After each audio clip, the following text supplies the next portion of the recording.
everybody. Welcome to Monday Morning Must Knows. My name is Merlin Rothfeld, and here are 3 important things to pay attention to for the upcoming trading week. Now, last week we had finally a negative week, a down week for most of the major market indexes, NASDAQ coming right into some demand zones, and we'll see if that holds because I do have a lot of NASDAQ companies reporting earnings this week.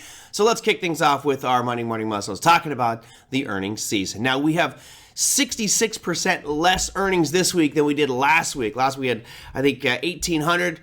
This week, we only have 603 companies reporting earnings. We start things off on Monday with a little-known brand called Suncor Energy. On Tuesday, you've got Home Depot, Cardinal Health, and Allegiant Technologies. Moving on to Wednesday, probably one of the bigger days of the week, you've got Cisco Systems, Target, JD.com, and TJ Maxx. You'll notice a theme here, going to be a lot of retailers this week. Now, we also, since you have Target on Wednesday, may as well throw in on Thursday Walmart, Applied Materials, Ross Stores, and Keysight Technologies. And on Friday, you have Palo Alto Networks, John Deere, and Estee Lauder. So, a lot of important names here, particularly with the retail sales side of things, and that's what I'm going to dive into next because we do have a pretty big retail sales announcement, a release data point coming out this week.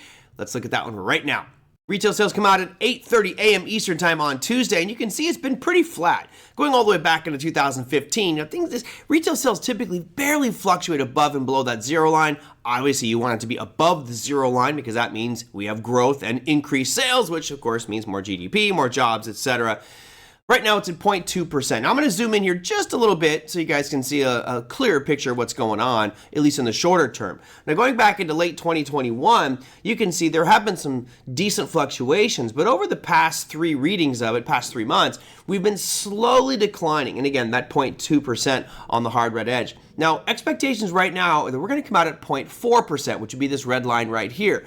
Now, that is certainly an increase over the current number, but nothing that really says we are back to boom times and roaring sales for companies out there. So just something to keep an eye on, the retail sales numbers for this week. If that sales numbers come out very high on Tuesday, then that may give the expectation that some of those other retail companies reporting that week may have better than expected earnings. Okay. No eyes on U.S. Central Bank, nothing on the EU. We have nothing worried about the Bank of England. It's been all quiet on that front. However, for those of you who are Forex traders, we don't really bring up Forex charts too much here, and that's my fault. I'll do better in the future to bring up some more Forex charts, but we do have a pretty, I would say, a decent announcement here coming from New Zealand. I know not the most common traded currency pair out there, but the New Zealand dollar is one that I know many of you might be trading, and there is an announcement happening this week, so let's talk about that on Tuesday at 10 p.m. Eastern Time. That's right, that's a late night. God love the Southern Hemisphere, the other side of the world there. They're coming out with a rate announcement that is going to keep things right at 5.5%. Now, if we look at the longer term picture here, you can see they had an extreme aggressive acceleration of rate hikes, just like the U.S. did and Australia and many other central banks around the world. Right now, it's stuck at 5.5%. Now, at the July meeting, they actually paused and stayed at 5.5%, and that's what the expectation is, yet again, it will stay at 5.5%. What's interesting is the chart of the New Zealand dollar. This goes back into 2011, so covering the same period of time that we just saw on the previous chart. Been pretty weak overall, right? We were up at over 0.85. We dipped all the way down to lows about 0.55. And when we zoom in on the daily time frame, you can see that the past month or so has been really weak, going from 0.64 down to 0.597.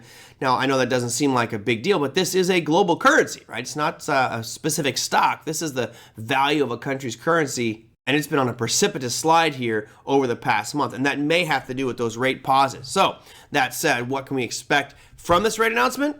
Volatility. Just like I would say for any rate announcement, it doesn't mean it's going to go up or down particularly. It just means there's a lot of uncertainty, not only around what that rate announcement may be, but also what those central bankers say about that currency and about the government's position, or at least the central bank's decision on where things may go in the future. So that's an important one for you to keep your eye on for this week. That, my friends, is your Monday Morning Must Knows. We will see you next week.